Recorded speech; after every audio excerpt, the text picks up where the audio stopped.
Hello and welcome to Off the Roll. I'm your host, Troy Hirschman. Sorry it's been a long time since I've been able to lay down a podcast. College basketball has ramped up at the end of the season here. We're actually heading to Cleveland tomorrow for the MAC tournament. Hopefully the Cardinals can at least pull off a win or two to make things exciting. We'll see. But today on the podcast, we have Rob Hunt. Rob is the Associate Athletic Director for Athletic Training and Rehab at Notre Dame. Rob's been there since 2011. He's a 1997 graduate of Ball State's Athletic Training and Education program, and most recently has been inducted into the Cardinal Sports Medicine Society Ring of Honor in 2020. So we look forward to talking to Rob. He's got a great story. So let's go off the roll with Rob Hunt.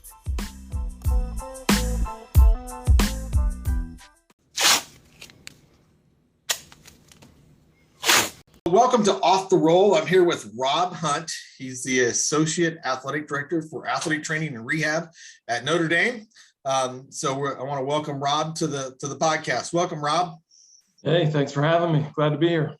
Well, I want to start off with as I've kind of kicked off all these podcasts a little bit, but I want to start off with kind of where you're from and where you went to high school at and stuff. I know you're a native Hoosier. And kind of what got you interested in athletic training. So go ahead and take it from there. No, it's great. I grew up in West Lafayette, Indiana. So I went to West Lafayette High School and played sports, did all that business, and then was looking for a place to go. And I chose Ball State originally actually for architecture. So I was an architecture major for the first year I was at Ball State. And, that seems to be a little bit of a common theme. Yeah. Believe it or not. Well, no one really knows what they really want to do. I thought I wanted to design houses and all that business. And so I ended up getting into architecture, and I ended up being really good at it and got great grades and kind of enjoyed the process of, being an architecture student, which is a lot of design and creative projects and such. But I saw zero future for me from an enjoyment side of things. And I was like, I don't want to do this. I can do it. I can be good at it, but I don't know that I'm really going to be passionate about it. And so I started kind of shopping for a new major after my first semester. And midway through, actually probably early January, February, there was a guy on my floor that was an exercise science major and at my dorm. And we started talking. He started talking about athletic training. He was looking into the athletic training program. I was like, I could do that. My high school had a athletic trainer, Marion Vrudring. Yeah, so very good one. And she had been there, probably since 1982, 83. I was a 93 grad. So she'd been there 9-10 years at least. And one of the rare high schools that had a dedicated athletic trainer. So I was at least exposed to what athletic training was back in the 80s, 90s, and ended up saying all right, I'm going to go for this. And had to pivot pretty quick to kind of determine all right, what do I got to do to get in here? And from an observation side of things and classes, and I think I had to switch one class pretty quick there in January and got that flipped. But the other classes that I'd already taken kind of settled some of the prereqs there. And I just immersed myself in it. I was like, all right, I got to get in now. I'm not waiting until the next year to get in. Right. And kind of dove in head first to it. And went after it. So what year was it? What year was your freshman year at Ball State? What year did you graduate? Fall of 93. Fall of 93 was my first semester. And so spring of 94 was into that start of kind of getting in. I got in there in spring of 94. So fall of 94 would have been my first kind of rotation through the sport assignments. Who were some of your classmates the fall of 94? So we had, in my class was Casey Richardson, Kylie Canablo, Deanna Witt. We had Kevin Campbell, Kevin Herod was a squad there. Trent Stratton. I think Trent was admitted in that group, was a year ahead of me. And then, of course, Brian Jones, Trent Trump, Amber Telto, Chris Lane were some of the upperclassmen, Mike Miller and company. So it was a great group to be around. Yeah, that's a pretty interesting group. The picture that's on the wall in the arena, I look at that picture and there are like 5 Division I head athletic trainers in that picture, or associate athletic directors, or whatever you want to call it. I mean, at that point, I mean, you have Scott Knurr. Scott Knurr's at Wyoming. Scott was a senior when I was a first year, and you look at that group, and like I think you look back and you hear about those people. Like everybody was like, I don't want to say a bunch of type A's, but certainly detailed people that were passionate about athletic training and very willing to serve. Like really, really service and committed to the student athlete, and so, and that's what it was within Ball State athletics at the time and Ball State athletic training. So the model was already established. There was a bunch of people in that office that were mentoring us that were, if you look at them individually, they were all head athletic trainers. There was one labeled head athletic trainer, but the rest of the group, geez, you could have interchanged them all with one another. And if anyone left, any one of those folks could have stepped in and taken it. And so when you look at what was put in front of us and the people that were there, it was a group of people that are like, yeah, I can do that. And that's what I want to be like. And, whether you're in charge or not, they at least operated as if they were in charge. Yeah. Yeah. That's, I think about, and again, eclectic, like I said, type A's, but eclectic group where you had, Scott Knurr was a little bit, probably a little more reserved on some things. And you had Brian, who was going to do whatever he needed to do to elevate himself. If that means taking golf clubs to Syracuse, yeah, that's what's that was going to happen. A little more gullible in the aspect of trying to please. He was Forrest Gump. Well, why did you do this? Because you told me to. Yeah, exactly. But then you have Miller, who's obviously, there's a name on a building there that I'm sure had to. And when I do his podcast, I'm going to say, what the heck were you thinking? But obviously Michael, it was going to be a good fit for him, and of course Trent and you and really you had Chris Lane and just. It's a good solid group. It really was. It was a really good solid group. You look at the people that were making the decisions to put those groups together. Like, maybe the cohort and the choices was an easy choice, but like I know there were a lot of people that I in the observation phase that I thought were really good too that missed out on that opportunity and ended up choosing to do some other things. But they put some classes together there, and I'm sure they still do that, but put a bunch of classes together that like really, really strong students, really, really committed kids, and cared about one another, like got along. That was the thing for me. It was, we all were in it together, and I don't want to say we were competing, because I didn't ever feel like I was in a competition with anyone, but we were all pushing in the same direction to be really good and learn and just begin to develop our own skill sets in this great profession. So what was your first sport assignment? I was a training room assignment. So okay. I had the athletic training room, and if you want to say it, maybe fall tennis. Yeah. So, but here's the crazy part for me. Everybody else was way in front of me. Like I had no practicum classes yet. I had no intro to athletic training. I barely knew anatomy, barely. And so I get in, like I was the definition of fake it till you make it early on. Yeah.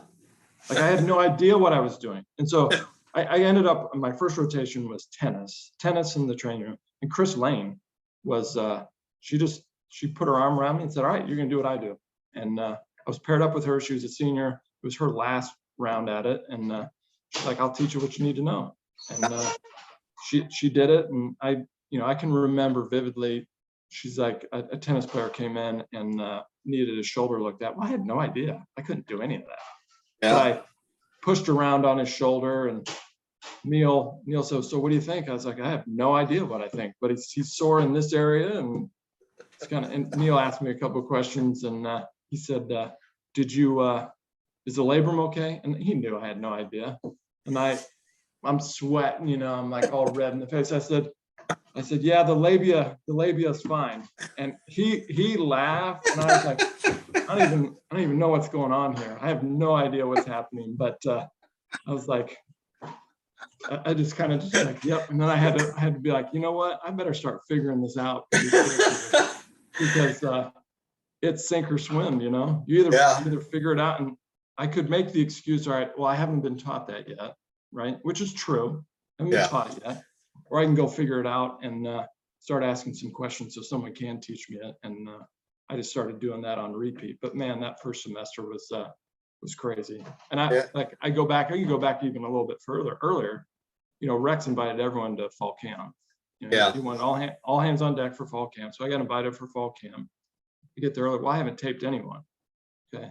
I couldn't tape an ankle. I never taped an ankle in high school. I was the one being taped. Right. Yeah. And, so we're going through 2 days in that business, and he kind of looks at me and he goes, "Hey, come here." And so I walk over to his desk there, sitting in the corner, and he's sitting in that chair, leaning way back. And he's like, "I noticed you're not taping." And I was like, "Yeah."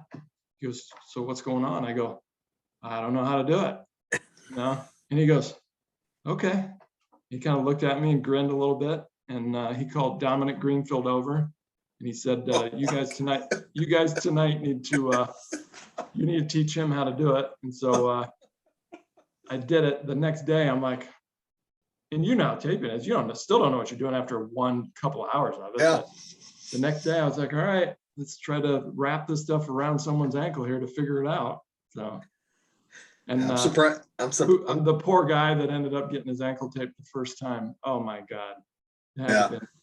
He had a painful practice for sure. Surprised you didn't learn a few more things with Dominic, but maybe you did. We don't want to talk about it right now. Yeah, not for this show. Not for this show. And I think that's something that a lot of I think there's a lot of stories like that.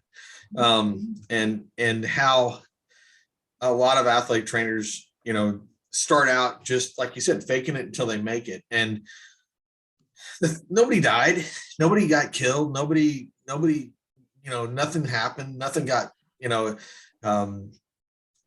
you said, probably the worst thing that happened was that guy you taped the first time probably got a couple of blisters, and he learned, I'm not going to go back to that guy. And then in that meantime, you suckered a couple more people and you got better, and the rest is history. But I think that's the thing, is that sometimes I think there's this intense pressure by some of these, especially these entry-level master students that we're seeing now, like they have to perfect it every single time right off the bat. And in my conversations, and I don't have any of those students right now, but I've told them, I said, it's okay. You're going to learn just as much from what you screw up on than what you're going to learn in a book or anything else for that matter. So there's no doubt. Yeah, it's okay.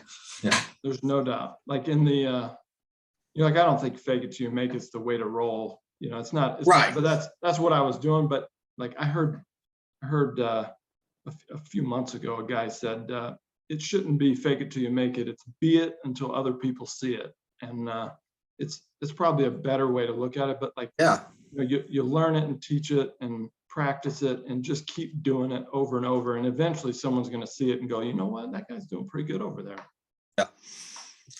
Yeah, for sure. So what?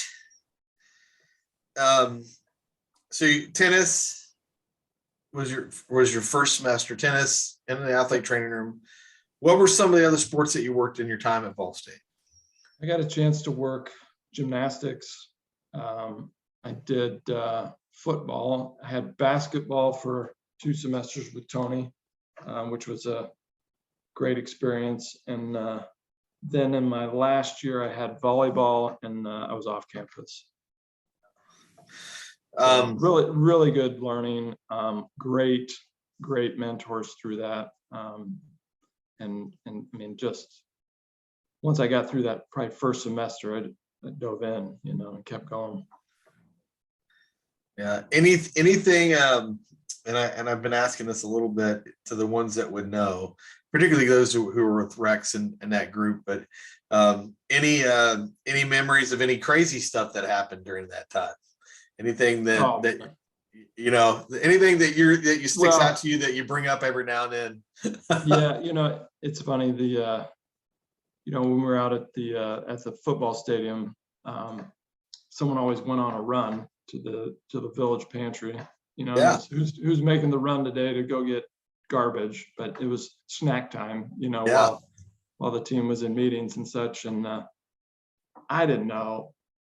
Again, I was not. I just kind of took care of my own business, but I didn't know what all the codes were for everything. And everything had a nickname, and it was.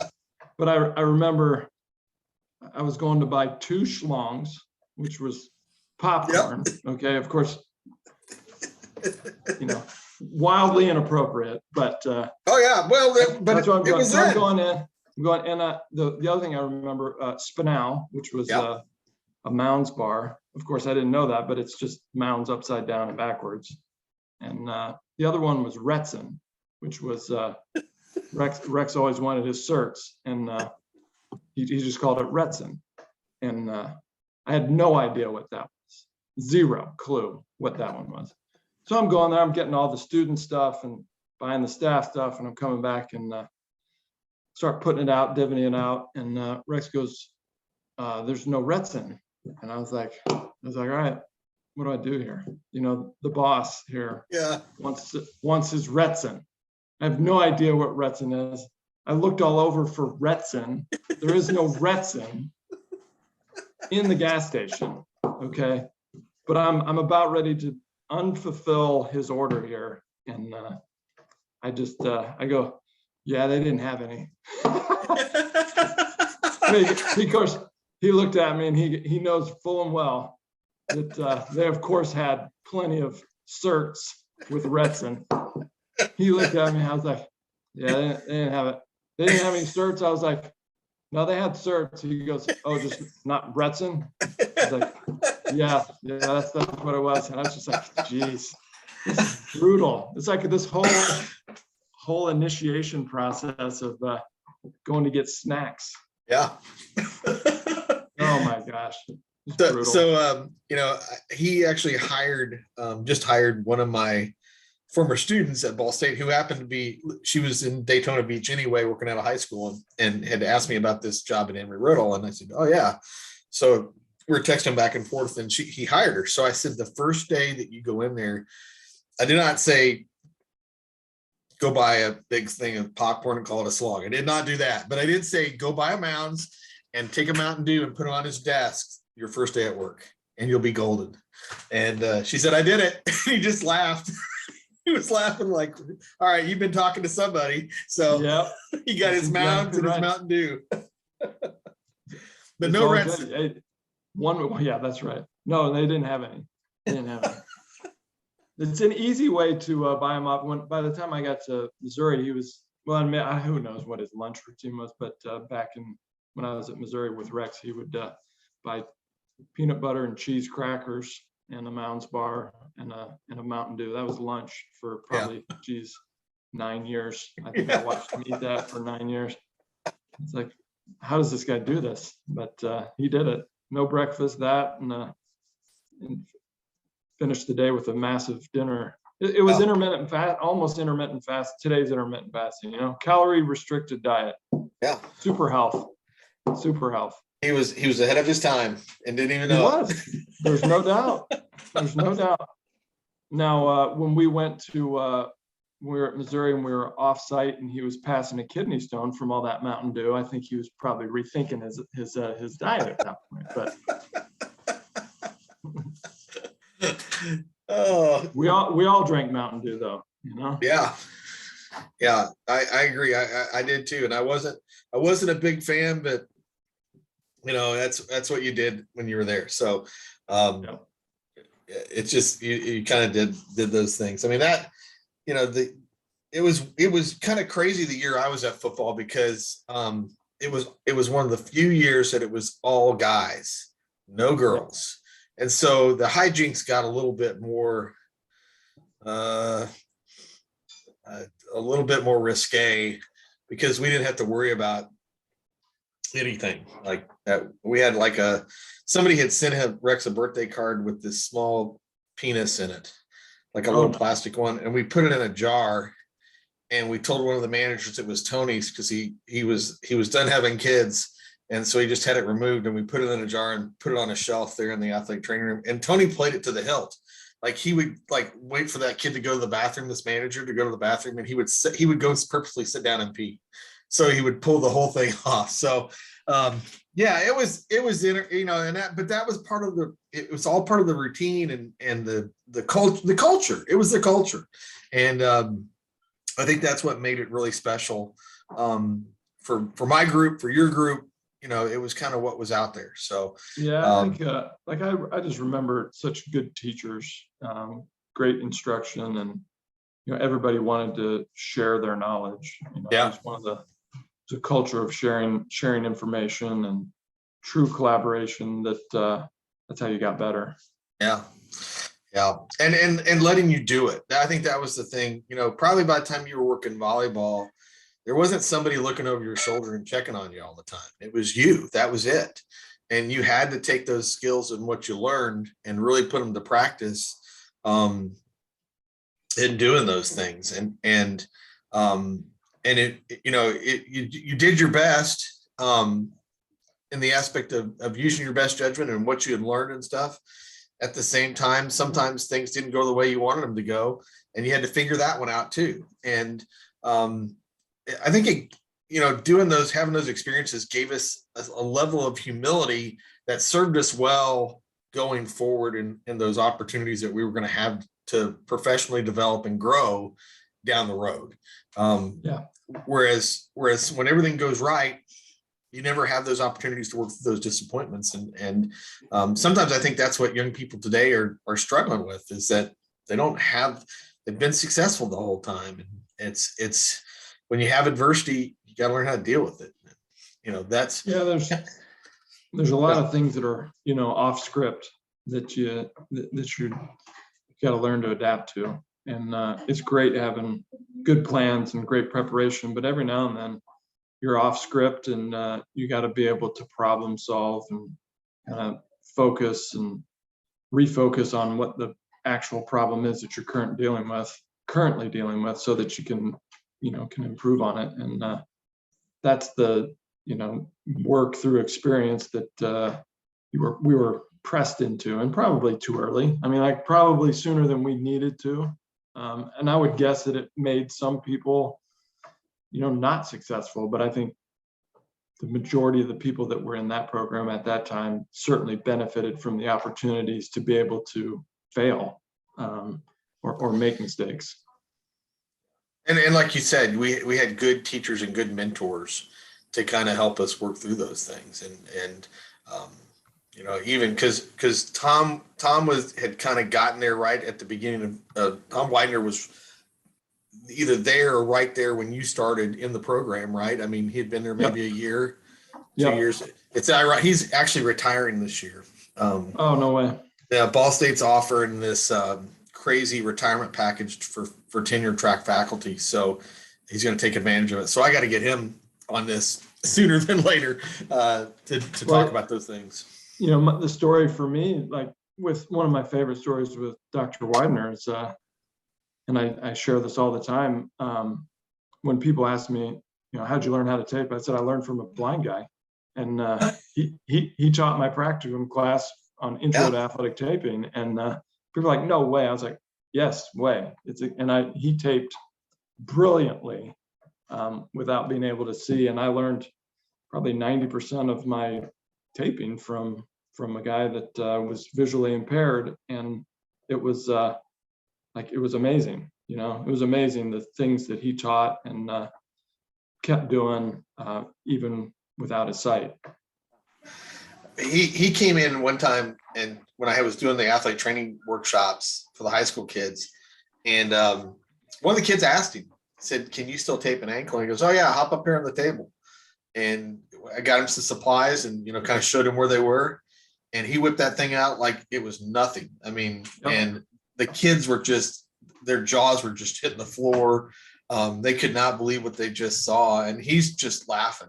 Like he thinks it's funny that they didn't think he could do that, and yet he did it, and it was amazing, and those kids loved it. And I did tell them, like, hey, this goes to show you that, you know, nothing's impossible. You can, if you have doubts about being able to do this, you can do this if you just work hard enough and apply yourself in that capacity of trying to do those things, and you can do those things. And he just proved it. But yeah, it was one of the more amazing times in that workshop for him just to come in and just bang, you know, it's like he never stopped. So no doubt. Yeah. He's the best. So you finish up at Ball State in 96. Is that correct? 97. 97. Yeah. Did you do a internship with the Patriots too? I did in 96. So before my senior year, I did a summer internship there with Ron O'Neill and company at the Patriots. And that was a great experience, obviously, but it was, I was glad I did it, but realized that really don't have a strong interest for the NFL piece. And it was good though, but Ron was awesome, you know, Ball State guy, obviously, Ring of Honor, all that. And, but it was so fun watching him work and learning from him and his assistant at the time, Kirk Brummels, who's now he's up at Hope College, I think, Hope College, I think, in Michigan, and is now an educator. You know, got his doctorate, now is an educator. And I learned a ton. And you think in 6 weeks, how much can you learn? Well, I learned a lot, and learned a lot of great skills and great ways of doing things, and ways in which to gain athletes' trust. Like those guys worked hard. Ron and Kirk worked really hard to gain their trust. The season-long intern was a guy by the name of Brian Engel, who is now the head athletic trainer with the Packers, and has been with the Packers since probably 97, 97, 98, somewhere in there. And Brian was an Illinois grad and doing a season-long internship with the Patriots, and has been in the NFL ever since. And again, just an awesome guy to pick things up from.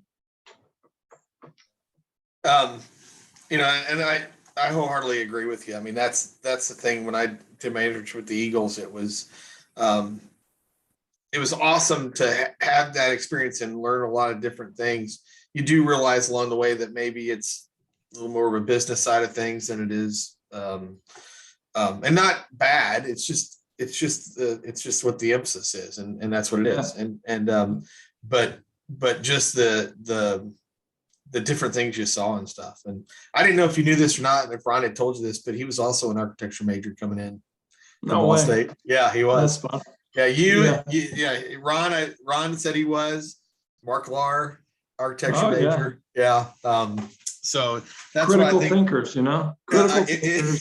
There's definitely something in there that lends itself to thinking outside the box a little bit on things to help people with that. Yeah. So Ron's a whiz with it all too. He's so creative. You know, he's so creative. It was a cool experience. You know, I look back at that. The head coach was Bill Parcells. Obviously an NFL Hall of Fame coach, took him to the Super Bowl that year. His defensive coordinator was a guy by the name of Bill Belichick.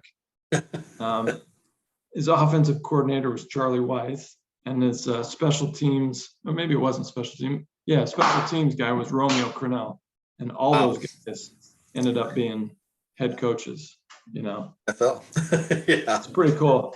It's pretty cool. It was, yeah. And you look back at it. Did you ever have that moment? Because I know I did. Like, you looked around and you're like, how did I get here? How did I end up here? Did you ever have every day?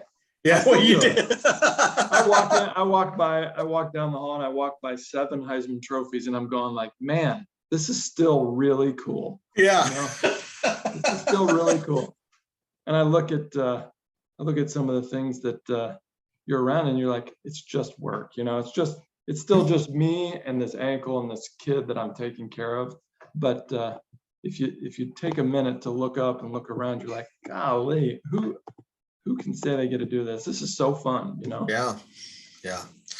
I think that's the thing that I look back on, and you're right. I mean, whether it's where you're at, whether it's, you know, what I'm doing at Ball State, and it's still, like you said, it's everyday work. But if you get a moment to take it in, you realize how lucky you really are. And there are other people slugging it out in offices every day, doing the same thing every single day, factories, those types of things that would love an opportunity to be someplace special and interact with people like we get to. And well, the people part's the draw, you know. I mean, like, that's the part where the architecture side, okay, I can be really good at this, but I didn't see enough people interaction, like where I'm going to be in it with people and touching and talking and laughing and you know, helping them do whatever that is they want to do. And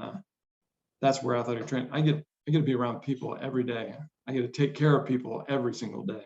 And those relationships are what is the big draw. You know, the people get all excited about game day, and that's fun. Don't get me wrong, like, I still love game day, but it's 12 for me with football. It's 12 days. That's it. It's 12 days a year. So you better be really, really comfortable with the other 353 days a year that you're working. Otherwise, you're going to be pretty miserable. There is, I mean, and that's what I just talked to you about before we got on, you know, we started this, was like the end of the season for me is kind of cool because, you know, things are shorter. I get home in a decent hour, but I still get to go in and do what I like to do with that every day. And like today was a day that we played Akron last night. We got beat by 19, and our head coach realizes that guys are beat up. It's the end of the season. So what do? We played dodgeball. We watched film. We played dodgeball today. You know, I mean, I go in and stick my head in there, and I'm like, I'm going to go back and do some other stuff over here. I'm not gonna referee, or hopefully nobody gets hurt playing dodgeball. But I mean, it's just different. It's something different, and it's fun to be a part of that. So you graduate in 97. I mean, were you looking at GA positions? You'd done this internship in the NFL, kind of figured out maybe that's not the route I want to go. Were you looking at different places? Were you looking, you know, obviously Rex had a connection, you know, going to Missouri and stuff. I mean, kind of what was your thought process with that? Yeah, in my mind, I wanted to work football. And so I kind of targeted some places, and I went as big as I could get because I thought that was the draw. And I ended up kind of was down to Michigan, Nebraska, and the Missouri opportunity. And I couldn't get into grad school at Michigan. So I didn't have a high enough GRE score to get in there. So that was out. And Nebraska really wanted to hire experienced ATCs, people that had already had a year or so of work underneath them. And so that was kind of a diminishing return. And so my default, just kind of like working in hey, Rex had already been out there for a year and he was interested. So we did that dance and like, hey, what do you got? And he's like, I got a spot for you. And so I took a position with him, but not knowing what the sport assignment was. And I knew it probably wasn't going to be football. But it was, the opportunities were volleyball or track and field, cross country track and field. And I was like, all right, I sure want the volleyball. I've done volleyball. No way, don't get me stuck with track and field. So I get out there and I still don't know what I'm going to work 2 weeks before I even start. And he's like, all right, you're going to do track. I was like, oh man, this is going to hurt. You know, this is really going to hurt. And I met with the head track coach, who was, he's one of the sports psychology instructors. He's a faculty there, and also a teacher. He was a sports psych for a couple Olympic teams and track coach there at Missouri. He'd been there a long time, and he kind of gave me the once over and said, hey, you're gonna be great with us. And I just kind of went all in on it, and it ended up being the best experience I could have ever had. I wouldn't be where I am right now without taking on track and field, and because I learned how to take care of injuries that just don't get better, you know, or that they're going to continue to participate with and not get better, you know. And got really good at that, got great at listening to kids. And these kids they loved to be taken care of. And so I ended up where they had, I think the previous GA didn't work out so well. So everybody was all in with something that was a little bit better. And as overwhelmed as I was, it was a great experience. And I mean, it was awesome. And then in year 2, Rex moved me over to football while still doing track. And so I had both experiences. He hired me full time after that with football, and I kept the track side. I think I had track by myself for 3 years. And then in my 4th year, we put a GA over there, and I took on some swimming along with football, keeping doing the football piece. But I was at Missouri for 7 years, 2 of which were GA. And I still, the track side of things, and I never, ever in my wildest dreams would have said track was the reason I'm a really good football athletic trainer. And, but I know that that's why, and the things I learned from that coaching staff and those athletes early on really set the table, and foundationally set me up for success later on. Because you're dealing with it all. I mean, you're dealing with so many different things in football. It's easy to take care of an ankle sprain, but can you get the sore hamstring better? Can you get the chronic foot pain, the chronic shin pain better? You got athletes that are, in all different sizes and shapes, and that's track and field. And you got throwers and jumpers, and you got sprinters, and you got, in football, you got skill and big skill and power guys. And so again, I had no idea what I was doing going in, but I learned so much from that experience of track and field. And I love track now. Like, I like going to track meets. How many athletic trainers say that, Yeah. Yeah. Not many. Like, I could easily work track again and really enjoy it. Like, and I love the kids that we had. Like, we had kids from all over the world, I got to meet kids from places I'd never have a chance to go to. And we had a big group of Norwegians that were on that team. And ironically, just a couple of years ago, we hosted a foreign exchange student here that was Norwegian. And I mean, it just ended up being like all these dots connecting later on in life. You're like, oh, I get it. See, I know a little bit about you. Yeah. I mean, I would say the same thing for gymnastics for me. That's what I wasn't sure what I was getting myself into, and certainly had no clue on how to manage any of that stuff, other than textbook type stuff. And fortunately, obviously had a great coaching staff that taught me, that was patient with me. Well, I take that back. I mean, the first week I was there, I said I had classes I didn't know any better. I scheduled all my grad classes in the afternoon, right in the middle of practice, figuring that somebody would cover that for me. And I remember Greg Marshall getting on the phone with Bill Bean going, this is not going to work out. And I thought, oh crap, I'm going right back to Indiana right now. I screwed all this up. I said, I'll drop my classes. I'll take one class. It'll be in the evening. It'll be fine. But other than that, yeah, they helped me out a ton. And like you said, it's different stuff that you learn along the way that helps make you a better clinician, because you don't look at things the same way. You don't look at things, if that's all you had was like football or basketball or something like that, ball and stick sports, whatever, you would just look at it very myopically. And when you have something totally unusual, and like you said, trying to manage injuries that are not going to get better, that you're going to try to get somebody through a season, that that they've got what they got, and you're going to help them along that way, and trying to find creative ways to do that. It only helps you down the road when you have those unusual situations to try to help that out a little bit. Yeah. I think that's the biggest challenge in our jobs, is that telling somebody, well, this is what you got, and you may not get better until the end of the season, but we're going to help you get there. We can help you get there. We can still help you perform at a high level. Yeah. And manage it. Those are things. The other piece that I think for me that it led me to, that helps me now, is the way I hire people. It's interesting the number of times I'll hear a young athletic trainer going, well, I don't want to work that because then I'll get labeled as a track person or a baseball guy, or I want to work football and I don't think working track's going to help me get to football. I tell them, I said, in my own hiring practice, when I hire people, like, I want to see a wide variety of experience, and I want to see ones that are hard. And that's one that's hard. And it's no different than, like, when I got into athletic training or was looking to switch majors, my mom, who worked at Purdue, she's like, why don't you come back to Purdue and get in their athletic training program? I was like, no, I really like it here at Ball State, and I like the people I live with and I'm around. And I didn't really know the reputation of Ball State's athletic training, but I now, obviously now I've lived it and know it. And the number of people that I've hired from the Mid-American Conference, I love hiring MAC educated kids, MAC athletic trainers, people that have worked in the MAC. I love hiring ex-track athletic trainers, and like both of those things, like most people are like, oh, I'm going to look at big school names, big things. And that's not what I look for anymore. Like that name, that experience that someone worked at a big name school, big Power 5 school, that doesn't do anything for me.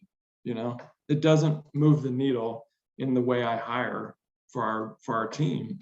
And if anything, I might shy away from it a little bit, because I'm not sure that experience that they had developed the creativity and the resourcefulness and the ability to function with less. Like my 2 years that I worked at Southeast Missouri State, which I went to after I left Missouri, those were two of the most rewarding professional and personal years of my life. And what's wild is I left Missouri going, hey, I really don't want to get stuck down here in Cape Girardeau. And had I lived there another 8 months, 9 months, I think I'd still be living there.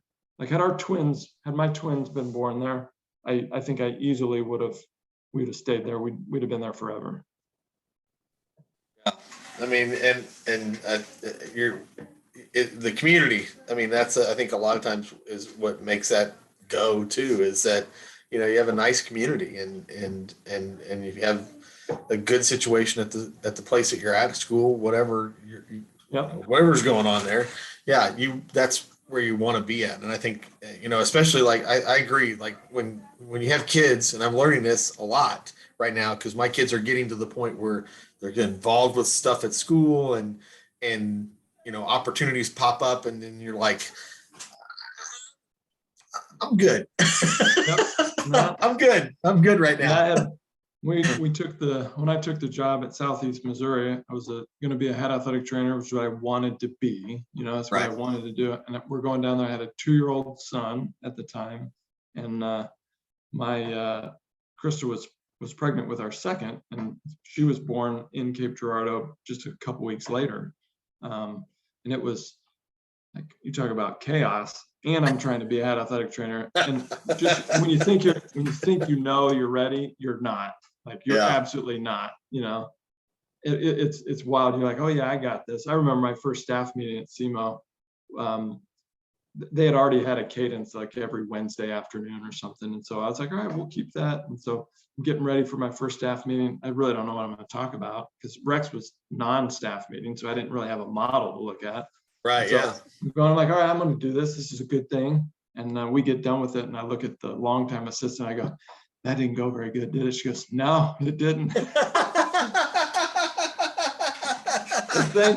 Thanks to her, I was like, Gail, that was rough. She goes, yep, but you get another chance next week, and it'll be better. I was like, yes, it will. It certainly will. I mean, you already set the tone with the ankle taping. You kind of had a pattern of how you're going to do things. What's wild is the next week, when I was supposed to have my second staff meeting that I was totally prepared for and ready to rally, Krista went into labor at her OB appointment, and so my daughter was born that day. I was like, okay, so we're not going to have a meeting this week, but I'll catch up with you guys later. Yeah. Probably a little bit more time. They're probably like, what's with this guy? I don't know. Oh my God. I mean, it was so bad, Troy. I mean, I had 4 GAs. There's 4 GAs, myself, and the one assistant athletic trainer. And Gail had been there for 10 years, and she was great. I mean, she was just so compassionate, and so graceful about it. But she said on my interview, she's like, listen, I don't want the job that you're applying for, and I'm leaving in 2 months after whoever gets the position. She's like, I'm out, and it has nothing to do with whoever's taking the job. But she held my hand through that transition so good, and she was so kind to a young 29-year-old that had no idea what he was getting into. Right. Yeah. I mean, I think you probably had some idea, but at least you had somebody there to help you learn the ropes. I mean, and I think there's a lot of value in having those key people help you with those things. And I guess we would call it onboarding now, but a lot of times I got hired by a former athletic trainer. The AD at Southeast Missouri was an athletic trainer. Oh, really? Don Caverman. He was an NFL guy for a long time. Okay.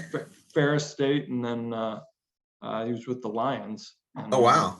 Ended up getting into administration and those kinds of things. And yeah. Ended up being the AD there, and he hired me, and that helped a little bit. But it was different. Yeah.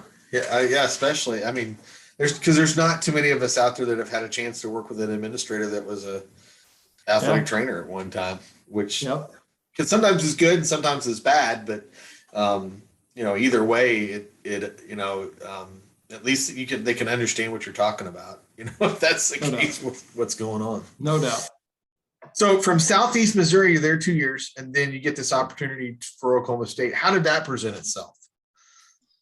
Well, it's interesting. After my first year at Southeast Missouri, the Arizona State job opened up, and I actually interviewed out there and thought I really kind of got out after my interview. I thought I was going to get the job, and found out a few days later that I didn't, which was good. But it was interesting as I kept wondering, why did I go through this process if I didn't get the job? Because I did well, but they wanted someone with more experience. No problem. And it definitely wasn't the right place for me now in retrospect. But what's interesting is about the next May, I got a call from one of the football coaches at Oklahoma State. And he said, hey, we've got a position that's opening up. Want to know if you're interested. And I said, okay, how'd you get my name? Who are you? One of those deals. He says, oh, well, we got your name from the football coach at Arizona State. I said, all right. I guess he was friends with Mike Gundy and said, really would have liked to have hired this guy. And I think you guys should take a look at him now that you got a spot. And the rest was kind of history at that. I went out and interviewed and got the job and moved a few weeks later and stayed there I was the football athletic trainer for my first year there, and then took over as the head athletic trainer for the whole program the following summer. And was in that director's role for the next 4 years before kind of seeing the opportunity to get back closer to India, back home. We were 12 hours away from home out at Oklahoma State, and my wife, we both went to high school together, so home was the same spot. It was time to get back closer to family, because we were only seeing family once or twice a year, and it was a lot of work with 4 kids to get that to happen, and life was getting busier, and that 12-hour drive wasn't getting any shorter.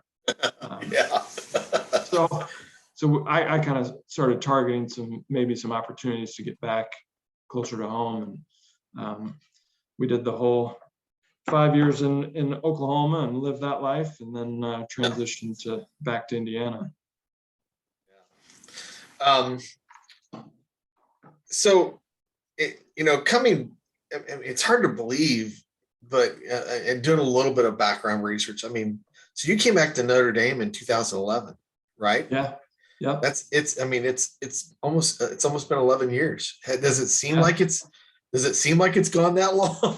We joke about it here at Notre Dame. 1 year at Notre Dame is 7 years. It's dog years. It's 7 years anywhere else. It's really hard here. It's wonderful. Okay, it's absolutely wonderful, but things happen here, and there's a heaviness that's here that it takes a little bit more work to get things done, whether it's a treatment or a practice or a season or whatever it may be. It just takes a little bit more here for a lot of good reasons. Okay, for a lot of good reasons, but although it's been 11 years, there are days I think, man, it's been forever. And there are other times like, man, it was just yesterday that I walked into this building and tried to figure this thing out and get it going.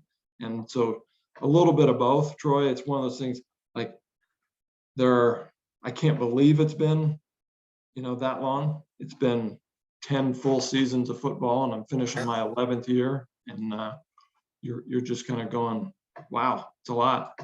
Yeah. It's a lot. And it's been great. It's been great. After I think it was midway through fall camp of my first year, I was frustrated. I walked in midday and I told Krista, I said, hey, just say it's okay that we can leave if we need to leave whenever that needs to happen. She goes, okay. I was like, no, I need to hear it from you. We're only 2 hours from home. Like, if we need to go, we need to go. And she's like, yeah, okay. I was like, all right. And I just needed that weight lifted off of me that we didn't have to be here forever. But I don't mind being here forever. Like now it's been such a great experience. It's an awesome institution to work for.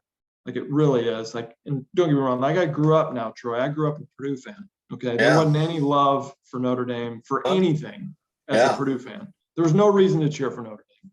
Okay. Ever. No roads from West Lafayette to South Bend, right?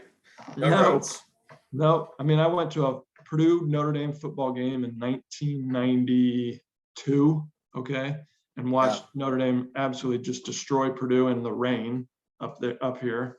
And figured that was my last time seeing a Notre Dame football game in person, Notre Dame Purdue. And it was great, but miserable at the same time. And now I've been to 11 seasons. Is that right? 11 seasons, 11 to 2011. So yeah, and it's been awesome. I think it's interesting to, this is my 15th year at Ball State, and it's interesting to, you start trying to, you do blink. I mean, you blink one day, one game, whatever, and you're like, holy crap, where did all this go?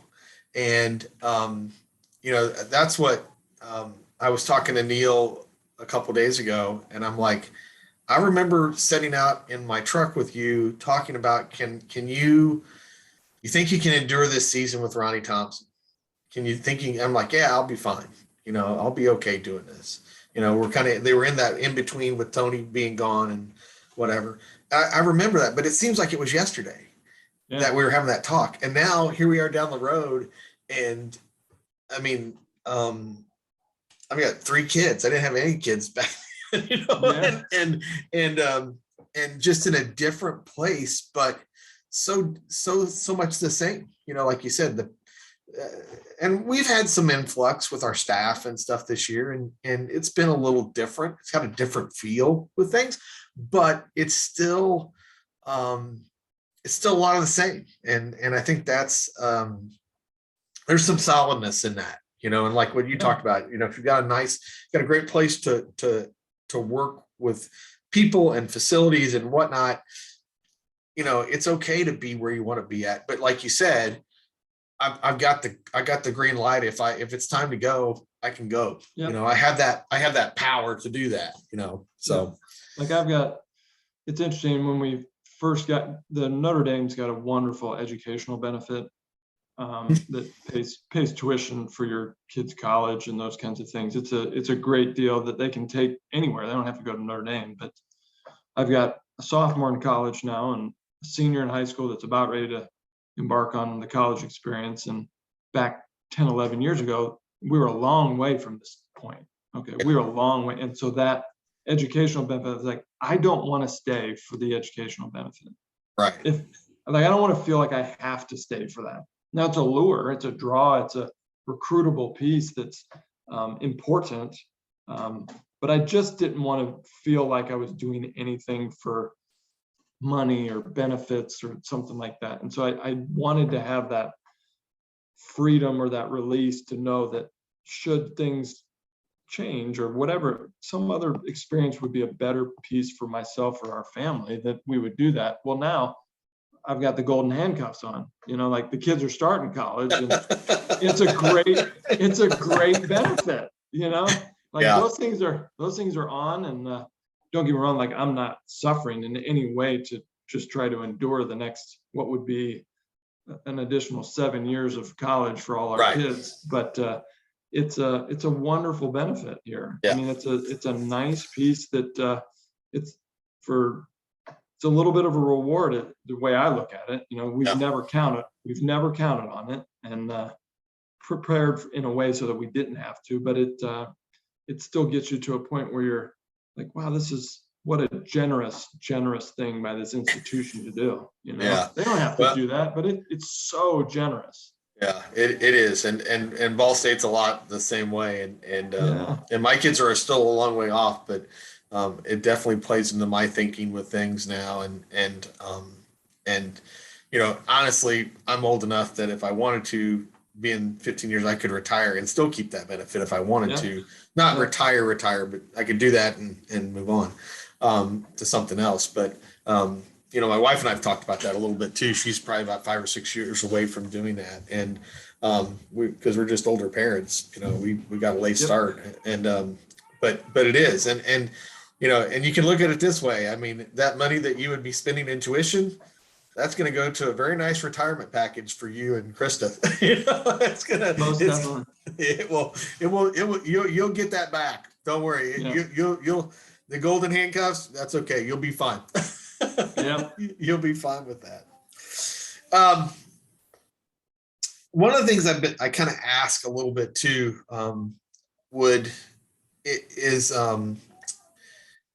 if you could give any advice to kind of a younger athletic trainer starting out, and especially like these entry-level master's students that are coming out now that are kind of experience-wise a little bit, there's still some debate on how much experience they're getting and stuff like that. But any advice, any pearls of wisdom that you would kind of ask, that you would want to kind of divulge to them about from things that you've learned in your pathway to now, to help them kind of put things in perspective, I guess.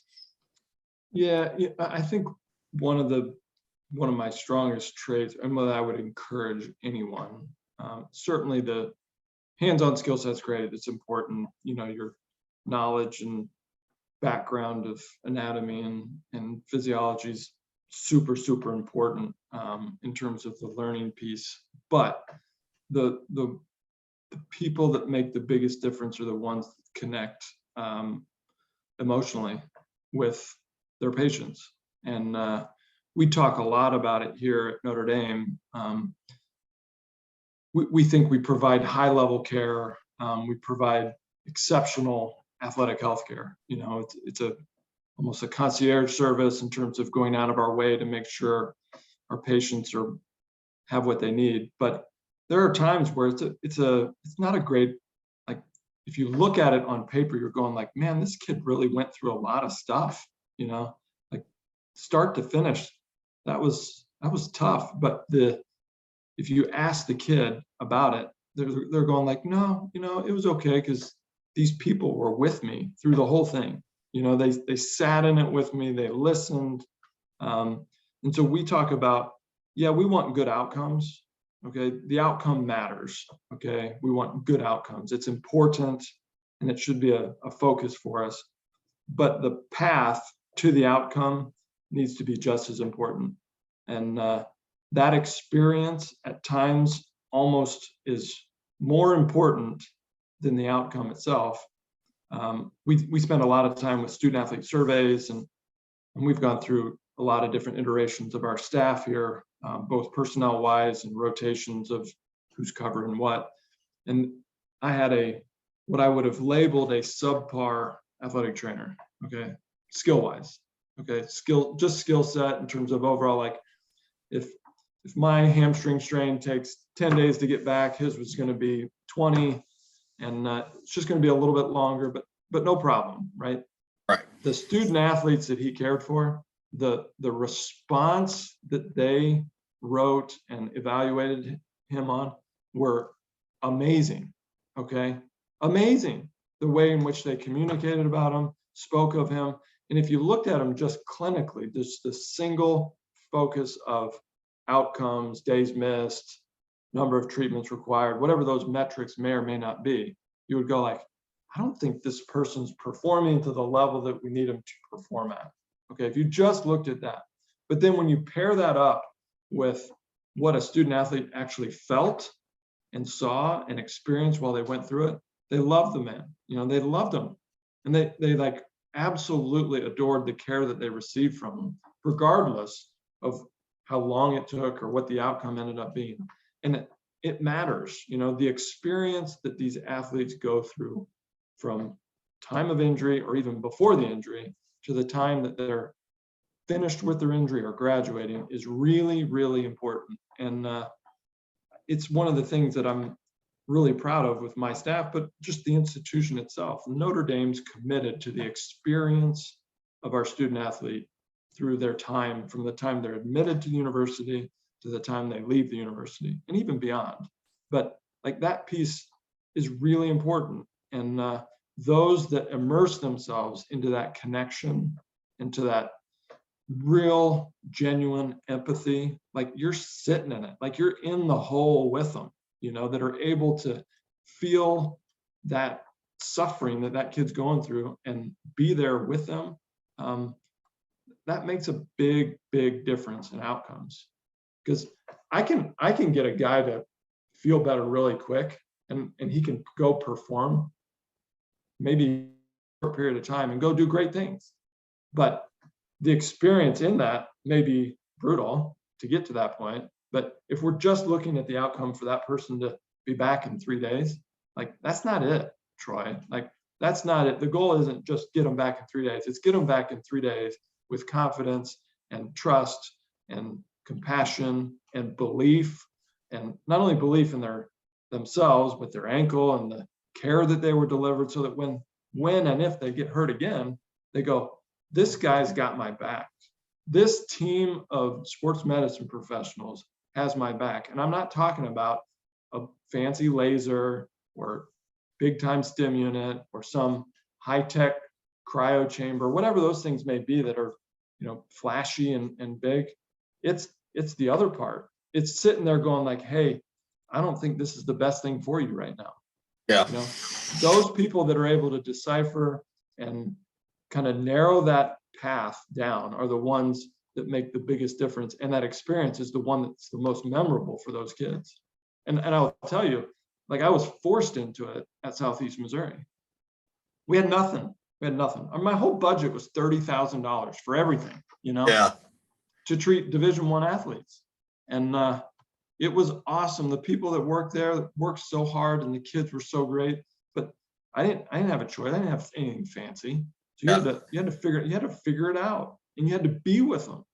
But that piece and that trait of deeply, deeply connecting with your patient makes a difference. And I'm not talking like, hey, how you doing today? It's knowing all of it, How you doing today? How was it last night? Hey, how'd that meal go? Listening, paying attention, hearing what they're saying, being able to pick up when the guy walks in the room going, man, something's off with him today, something's off with him today. And it may not be my job to figure it out, but I'm going to be there with him while he figures it out. And at least know that he has a person that he can trust and that's available to him for whatever their needs are. Yeah, that I think, and I couldn't, it's March 2nd. It's National Athletic Training Month. I couldn't think of anything better than what you just said that basically, in my opinion, kind of distinguishes us from other healthcare professions. In fact, I've said that for a long time, is the thing that makes us very unique is the fact that we know our patients so well, for the most part. If you're paying attention and doing exactly what you just talked about, we know our patients. A lot of times, sometimes we hear stuff that they won't tell their parents. I mean, I just had a kid that I've been working with since last fall on some mental health issues finally decide that, hey, I need to tell my mom and dad about this. And I've known about this since, August, basically. But he just came to that point where he wanted to say, hey, I want to talk to my mom and dad about this. And I don't think you find that with other healthcare entities. It's really, it is outcome. This is the outcome we want. This is how we're going to get there.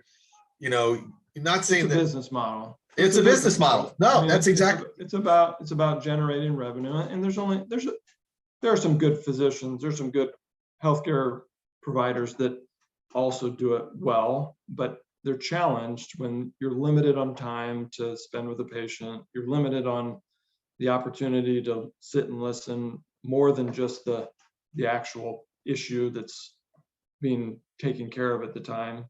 And but you made the statement, we know our athletes, and it's because we spend so much time with them, and we listen to them, and we're taking care of them when they're not hurt and those things, and that matters. That helps later on. I had a guy that was being evaluated by one of our orthos today, and he got done taken care of, and I've taught my orthos to, when they get done doing all their stuff, make sure that the athlete's able to articulate what they've got wrong with them. So it's funny, today my ortho goes, now tell me what your injury is. And the kid kind of looked at him like, and he's brilliant. This kid's brilliant. Okay. He's like 4.0, super smart. Like, what are we doing here? And I wanted to look at my doc. I was like, yeah, this one doesn't need that. He already knows. He already knows, but he's done what I trained him to do, that says, hey, tell me what you've heard today that is your injury. And we as athletic trainers do that all the time. We make sure that these kids know. We make sure that they understand. We make sure that they're aware of what's happening. And it's more than just a diagnosis. It's more than just a diagnosis, and it's more than just an injury. And I think we also, and like what you just said, we're trying to teach them to be advocates for their own well-being, because once they get beyond us, I hope that they pay attention enough that they learned how to take, continue to ask those questions for the rest of their lives. I mean, that's the one thing I always, I've had kids that go home and they get hurt and they'll come back and talk to me. I'm like, well, did you know the doctor's name? No. I go, that guy was telling you what's wrong with you and that you might not play this season, and you don't know their name. That's a problem. That's a problem. You need to know their names. They are just as important in your well-being, even though you're coming back here to tell me what's going on. And you need to pay attention to that in order to do that, because when you get out in the real world, nobody's going to ask you, like, which doctor did you see, or what happened with this, or, those are important things to teach. And it was funny because when I had my surgery last fall, I wanted to make sure I knew all the nurses' names, and they were like, why is it important that you know my name? And I go, because number one, I want to call you by your name because you're providing me care. I want to know that. And number two, when I'm done here, I don't want to forget that. I want to make sure that I can thank you appropriately. And even though I may never see you again, I'll know that the care that you provided was important because I know your name. And even just those things are you're teaching that. You're teaching those things so that when they're done, they'll remember to hopefully do those things, or they'll teach their kids to do those things. We kind of nonchalantly, because there is a lack of knowledge sometimes by people on healthcare or their own situation, that they're just like kind of push it off and like, they're going to take care of me, I'll be okay. And if you're not advocating for your own well-being, you're just going to become a number, just like what we talked about, Yep. No doubt. So no doubt. It's interesting. I think it's funny. Like you said, you didn't have to tell that young man that no, I don't have to, he'll be okay. But he's doing what he knew. And I'm like, no, this guy is actually probably going to be a doctor. He heard every word you said today. Yeah. I mean, it is funny because I had a guy. So we had a player back in 2011, kid from Detroit, called me last week, got my number from looked it up on, said, oh, he's still at Ball State. He torn his Achilles in a pickup basketball game. And he wanted to know, where he could get some physical therapy in Detroit, wanted to know if I had any connections and stuff. So I called Miller and said, hey, who do you recommend? But I laughed because he goes, Troy, you taught me like how to ask questions. So when this guy's describing the surgery, I'm like, all right, how long am I going to be under? How long am I going to be in this boot? How am I, he goes, the doctor was just like, I was wearing the guy out. And I said, good for you. You did because he'd had several injuries in his time here. And I said, good, you paid attention. That's awesome. And I said, I hope you're teaching other people to do the same thing too, because you've got to be an advocate for your own healthcare, and doing those things allows you to have some compassionate care to do those things. But in reality, that should be a PSA about athletic training for National Athletic Training Month, about what differentiates us from other healthcare providers, because that's really what it is. I mean, it is that level of it's not, they don't care how much that they only really care about how much you care about them and what they're going through. So that's awesome. Yeah, I'll that's definitely something that needs to be shared to a lot of athletic training students. And it's just not all cookie cutter textbook type care that you're going to provide the student athletes. It's all the other stuff in between that you're going to do that's going to differentiate how you're perceived and the care that you're providing. So that's awesome. Well, it keeps you centered and grounded. And, if the goal's patient, then the outcome will take care of itself. The on the field or on the court performance will take care of itself, and the coach will take care of itself because you've taken care of the athlete, and if you're really centered and focused on that, the other things, they just happen, they happen anyway. Well, we've been going about an hour and 15, so I'm gonna kind of wrap this up a little bit, but anything in your career, and we've all got these, but you've been around a little bit. So what has been the most probably interesting, unusual type injury that you've seen that you can talk about? Oh, that's it's always interesting when people ask like, oh, what's the worst injury you've ever seen? Yeah, they always ask that, right? Yeah. And it's unusual. I mean, there's so many. There's different ones for different reasons, and some of them aren't very some of them aren't that big of a deal, Right. From like, I had a guy that said, I can't hear in my ear. I can't hear in my ear. Okay, let's take a look. So take an otoscope, look in his ear. He's got a bunch of earwax in there, no big deal. So let's start working on getting that out of there. And we've all seen that before. And so I'm kind of irrigating his ear to push the wax out and get done. And I kind of look in there. I'm like, man, you've been using anything? Like, how long has this been going on? It's like, well, kind of had an itch in there, and it started bothering me after I kind of tried to clean it out with a Q-tip, but I didn't really think anything of it, no problem. And it's like I started not being able to hear very well on the field, but I just kind of thought it was my helmet was fitting different. And I was like, all right.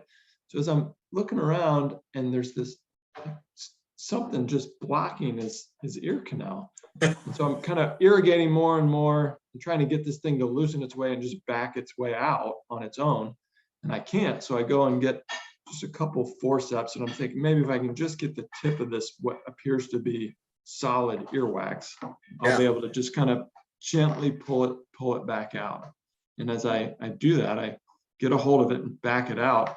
And it's the distal third of a Q-tip. The whole thing.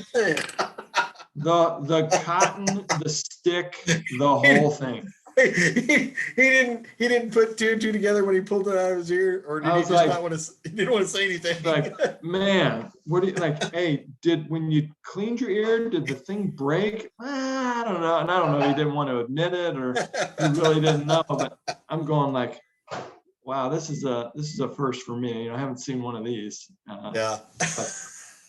Injury wise, I don't know. There were the first time you see an open finger dislocations, Right. kind of wild.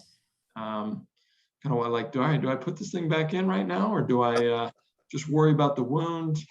Yeah. Some quick decisions on those things versus, there was had a segmented tibial fracture when I was on my own at Southeast Missouri. I would travel, usually just me and 4 students. Right. Yeah. This is the one trip I brought one of my assistants with me. And this guy had a segmented tibia fracture that, we get out on the field and I can vividly see his tibias in 3 pieces, like all the edges of it, that you're just kind of going like, holy smokes, Yeah. We're in Birmingham, Alabama, a long way from Cape Girardeau, Missouri, going, wow, this isn't great. Yeah. You rely on your people around you and the team that's already there. And I mean, they took great care of us, but it was one of those pieces that you're figuring it out as you go along, going, all right, we gotta do this. And Scott, you're gonna stay and you're gonna work on getting this kid back, and we'll see in a few days. And sending him clothes a few days later and trying to get things all coordinated and worked out until his parents get there. And I think that's the thing people don't realize with athletic training. There's a lot of things that we do other than take care of the injury in terms of coordinating care and coordinating families and travel arrangements and meals and all those kinds of things to get people connected. And again, that's the concierge side of things that makes the experience better, right? The parent that says, hey, I need some help getting there. All right, well, I'm going to find somehow to get you flown here from Florida to be with your son. No, that's I think that's a lot of, I'm not saying anything taken away from the secondary school, because the secondary school athlete trainers have their own ways of dealing with those things and doing those things. But like you said, a travel piece. I mean, I had a C1 fracture at Oklahoma my second year at Indiana State, and I had to spend the weekend with him in Oklahoma City at the hospital as they got him stabilized and stuff like that, and had to go out and buy clothes, oversized clothes, because they put him in a halo and stuff that he could put on and wear, because all he had was his sweatpants and no shirt, because they'd cut everything off of him while at the ER. And fortunately, my parents lived close enough. They were living in the Panhandle of Texas at the time. They drove over and they drove me around, but my mom was laughing at me because I'm like, I need double XL stuff. I need to find something with some double XL so he can put this stuff over his halo. And we were cutting sleeves off and doing all this stuff. And I ran into this kid when we played down in St. Petersburg in this tournament in November. He had reached out to me, saw that we were down there, and he reached out to me on Facebook and said, hey, I live in Tampa, and I hadn't seen him in 20 years. And we sat down and talked and stuff, but we were laughing about that. Like on the airplane when the stewardess said, how'd you get hurt? And he goes, well, I'm a college football player. And she goes, oh, I'm going to go home and make my son quit football right now. And I said, that poor kid's like the kid in Christmas Story that, when Ralphie said, his mom asked him where he learned that word at. And he said, well, it was that kid. And he's, oh yeah. Mom goes home and absolutely cleans him up. Exactly. Yeah. I said, that poor kid, he's like, what do you mean I can't play football anymore? I saw this kid on the plane and he had this horrible thing on his head. Yeah. He broke his neck. So yeah, but those you're absolutely right. I mean, how many times have we, on lunchtime driven to the grocery store, you got some kid with the stomach flu and you're buying Gatorade and all those things that you do just to make sure they're taken care of. So no, absolutely. Yeah, I think it was my sophomore year, junior, I guess it would have been at Ball State. Quarterback had a broken jaw and I was continuing to play and traveling on the road and just going out and buying. This is pre-nutritionist dietitian days. And we're out buying gallons of peanut butter and making shakes in the hotel lobby so that this kid could eat, and pureeing all his food so that he can drink through a straw. And as we're getting ready to play Minnesota and up there in the old Metrodome. So it's kind of one of those things like, all right, this is what we're doing. This is our job as student trainers today to find ways to puree food on the road so this guy can have a pregame meal for tomorrow, you know? Yeah. No, that's exactly it. I mean, there's just the stuff over the years. I mean, that you do that, like, why am I doing this? Oh yeah, because this is what I do. You know, yeah. I mean, this is what I do. But, well, listen, Rob, I really appreciate you coming on the podcast. Again, great stories, and I really appreciate you, especially like you said, that one piece there. It's perfect for National Athletic Training Month, so I really appreciate that. But it's, it's just great to see you and get the chance to talk, and I'm sure there'll be a lot of people listening to this that will gain some knowledge, but have a few laughs too, and kind of think it's kind of cool about where your pathway to all this. So I really appreciate you coming on, and we've gone off the roll with Rob Hunt. Yeah. Thanks, Troy. Yeah.